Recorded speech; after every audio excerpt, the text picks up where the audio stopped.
வணக்கம். இன்றைய முக்கிய செய்திகள். புதுச்சேரி ஒப்பந்த ஆசிரியர்கள் பணி நிரந்தரம் செய்யக்கோரி காலவரையற்ற நிலையில் கல்வித்துறை முன்பாக போராட்டம் நடத்தி வருகின்றனர். அவர்கள் 2 நாட்களுக்கு முன்பாக என்னை RLV மக்கள் முன்னேற்ற கழகத்தின் தலைமை அலுவலகத்தில் நேரில் சந்தித்து அவர்களின் போராட்டத்திற்கு கழகம் ஆதரவு தர வேண்டும் என்று கேட்டுக்கொண்டார்கள். அதன் அடிப்படையில் கழக நிர்வாகிகளுடன் போராட்ட களத்திற்கு நேரில் சென்று ஆதரவு தெரிவித்தோம். போராட்ட களத்தில் கழக நிர்வாகி சிவக்குமரன் மற்றும் மகளிரணி தலைவி வாசுகி ஸ்ரீராமமூர்த்தி ஆகியோர் போராட்டம் வெற்றி பெற வாழ்த்து பேசினார்கள். RLV மக்கள் முன்னேற்ற கழகத்தின் மாநில தலைவர் RL வெங்கட்ராமன் ஆவேச பேச்சு. எதிர்கால தூண்களை உருவாக்கும் சிற்பிகளான ஆசிரியர் பெருமக்களே, உங்களின் இந்த நியாயமான போராட்டத்திற்கு RLV மக்கள் முன்னேற்ற கழகம் தனது முழுமையான ஆதரவை தெரிவித்துக் கொள்கிறது. கடந்த 4 ஆண்டு காலமாக பணி நிரந்தரம் செய்யக்கோரி வலியுறுத்தி போராட்டம் நடத்தி வருகிறீர்கள். கடந்த ஆண்டு சட்டசபை முன்பு கடுமையான போராட்டம் நடத்திய பொழுது முதல்வர் ரங்கசாமி அவர்கள் பணி நிரந்தரம் விரைவில் செய்யப்படும் என்று வாக்குறுதி கொடுத்து போராட்டத்தை வாபஸ் பெற வைத்தார். ஆனால் இதுவரை அந்த வாக்குறுதி நிறைவேற்றப்படாத காரணத்தால் இன்று காலவரையற்ற நிலையில் போராட்டம் நடத்தி கொண்டிருக்கிறீர்கள். இரட்டை என்ஜின் ஆட்சி நடத்தி வரும் முதல்வர் ரங்கசாமி அவர்கள் எந்தவொரு வாக்குறுதியும் நிறைவேற்ற மாட்டார். புதுச்சேரி மாநில அந்தஸ்து பெறுவதற்காக தான் இரட்டை என்ஜின் ஆட்சி என்று கூறினார். இதற்காக ஒருமுறை கூட டெல்லி சென்றதில்லை. இரட்டை என்ஜின் ஆட்சி அமைந்த முதல் பட்ஜெட் கூட்டத்தொடரில் குப்பை வரி ரத்து என்று அறிவித்ததை இதுவரை நடைமுறைப்படுத்தவில்லை. இங்கு நடப்பது மக்களுக்கான ஆட்சி இல்லை. மேலும் இந்த அரசு ஆசிரியர்களின் வாழ்வாதாரத்தை சீரழிப்பதையும் மாணவர்களின் எதிர்காலத்தை கேள்விக்குறி ஆக்குவதையும் வேடிக்கை பார்த்து கொண்டிருக்கிறது. முறையான சட்ட திட்டங்களின்படி பணியமர்த்தப்பட்ட 292 ஆசிரியர்களை பணி நிரந்தரம் செய்ய தயங்குவது ஏன்? மற்றவர்களுக்கு கிடைத்த நீதி உங்களுக்கு மட்டும் மறுக்கப்படுவது ஏன்? ஆசிரியர் வர்க்கத்தை வஞ்சிப்பது மிகப்பெரிய பாவ செயல் இல்லையா? உங்களுடைய நியாயமான போராட்டத்தை தடுக்க அரசு பல்வேறு இடையூறுகளை கொடுக்கும். அதனை எதிர்த்து நீங்கள் களத்தில் துணிச்சலோடு இருந்தால் உங்களுக்கு RLV மக்கள் முன்னேற்ற கழகம் முழு ஆதரவு கொடுக்கும் என்று தெரிவித்துக் கொள்கின்றேன். இதற்கு ஒரே தீர்வு புதுச்சேரி துணைநிலை ஆளுநர் அவர்கள் தலையிட்டு போர்க்கால நடவடிக்கை எடுத்து உங்களின் பணி நிரந்தர ஆணை வழங்க அரசுக்கு உத்தரவிட வேண்டும் என்று RLV மக்கள் முன்னேற்ற கழகத்தின் சார்பில் கேட்டுக்கொள்கின்றேன்.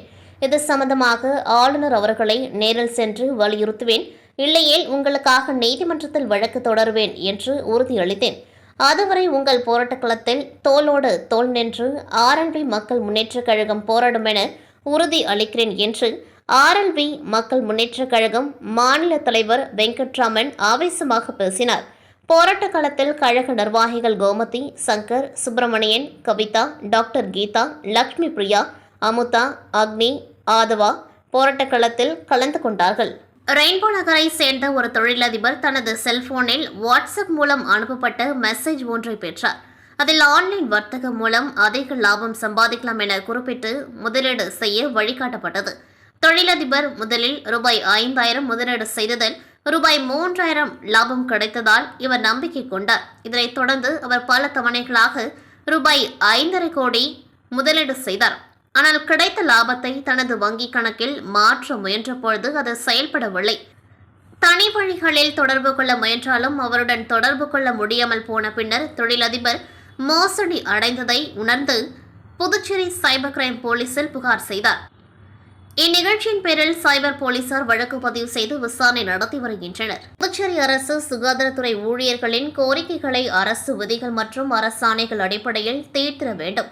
பல ஆண்டுகளாக பணிபுரியும் NHM ஊழியர்களை பணி நிரந்தரம் செய்திட வேண்டும் என்பன போன்ற கோரிக்கைகளை வலியுறுத்தி புதுச்சேரி அரசு சுகாதாரத்துறை ஊழியர்கள் ஒரு நாள் விடுப்பு எடுத்து தர்ணா போராட்டத்தில் ஈடுபட்டனர். புதுச்சேரி அரசு தலைமை மருத்துவமனை வளாகத்தில் நடைபெற்ற தர்ணா போராட்டத்தில் அரசு மருத்துவமனையில் பணிபுரியும் செவிலியர்கள், உதவியாளர்கள், பயிற்சி மருத்துவர்கள், டெக்னீஷியன்கள் உள்ளிட்ட ஊழியர்கள் என அனைவரும் திரளாக கலந்து கொண்டு கோரிக்கைகளை வலியுறுத்தி கண்டன கோஷங்களை எழுப்பினர். இதுகுறித்து சுகாதாரத்துறை ஊழியர்கள் கூறும்பொழுது அரசு தங்களது கோரிக்கைகளை நிறைவேற்றவில்லை என்றால் தொடர் போராட்டத்தில் ஈடுபட போவதாகவும் எச்சரித்தனர். சுகாதாரத்துறை ஊழியர்கள் ஒரு நாள் விடுபெடுத்து போராட்டத்தில் ஈடுபட்டு வருவதால் பொதுமக்களுக்கான மருத்துவ சேவை வெகுவாக பாதிக்கப்பட்டது. விழுப்புரம் மாவட்டம் கோட்டகுப்பம் அடுத்த சின்ன கோட்டகுப்பம் MGR நகரை சேர்ந்தவர் ராயர் மகன் அப்பு என்கிற ஜவஹர். இவர் மீது 3 கொலை, அடிதடி, கஞ்சா உள்ளிட்ட 10க்கும் மேற்பட்ட வழக்குகள் உள்ளது. கடந்த ஆண்டு அக்டோபர் மாதம் புதுச்சேரி மாநிலம் முத்தியால்பேட்டையில் உள்ள பேக்கரியை உடைத்த வழக்கில் புதுச்சேரி போலீசார் அவரை பிடிக்க முயன்றபொழுது தப்பி ஓடினார். அதில் அவர் வலது கை உடைந்ததோடு முத்தியால்பேட்டை போலீசார் அவரை கைது செய்து காலப்பட்டு சிறையில் அடைத்தனர். இதற்கிடையே அவர் கடந்த 1 மாதத்திற்கு முன்பு ஜாமீனில் வெளிவந்துள்ளார். இந்நிலையில் இரவு அப்பு, கோட்டைமேடு பகுதியைச் சேர்ந்த பாலகணேஷ், சின்ன முதலியார் சாவடியைச் சேர்ந்த சின்ன பிள்ளை ஆகியோருடன் சின்ன கோட்டகுப்பம் கறிக்கடை சந்து அமைதி நகரில் அமர்ந்து மது அருந்திக் கொண்டிருந்தார். அப்பொழுது அங்கு பைக்கில் வந்த 10க்கும் மேற்பட்ட கும்பல் அப்புவை சுற்றி வளைத்தது. அவர்களிடமிருந்து தப்பிக்க முயன்ற அப்புவை அந்த கும்பல் கத்தி, அருவாள் உள்ளிட்ட ஆயுதங்களால் சரமாரியாக வெட்டிவிட்டு தப்பித்தது. அப்பு என்கிற ஜவஹரின் கழுத்து, தலை உள்ளிட்ட பகுதிகளில் வெட்டு காயங்கள் விழுந்த நிலையில் அவர் சம்பவ இடத்திலேயே உயிரிழந்தார். தகவல் அறிந்த கோட்டகுப்பம் டிஎஸ்பி ரூபன்குமார், இன்ஸ்பெக்டர் விஸ்வநாதன் சம்பவ இடத்திற்கு விரைந்து சென்று கொலை செய்யப்பட்டோரின் உடலை கைப்பற்றி பிரேத பரிசோதனைக்காக காலப்பட்டு பிம்ஸ் மருத்துவக் கல்லூரி மருத்துவமனைக்கு அனுப்பி வைத்து விசாரணை மேற்கொண்டார்கள். அதில் கடந்த சில மாதங்களுக்கு முன்பு சின்ன கோட்டகுப்பத்தில் நடந்த இறுதி சடங்கில் அப்புவுக்கும் கருவடிக்குப்பம் பகுதியைச் சேர்ந்த ஒரு கும்பலுக்கும் பிரச்சனை ஏற்பட்டு தாக்கிக் கொண்டார்கள். அதிலிருந்து அந்த கும்பல் அப்பு மீது ஆத்திரமடைந்திருந்தனர்.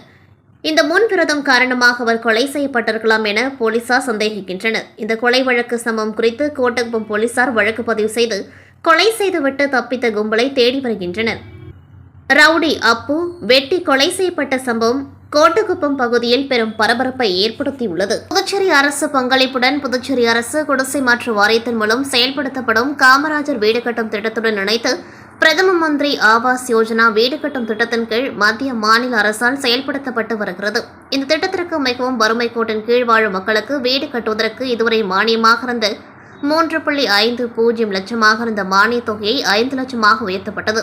உயர்த்தப்பட்ட மானியத் தொகை முதல்வரின் ஆணைப்படி இதற்கான வங்கியில் பெறுவதற்கான பணி ஆணை வழங்கும் நிகழ்வு அரியங்குப்பம் காமராஜர் மண்டபத்தில் நடைபெற்றது.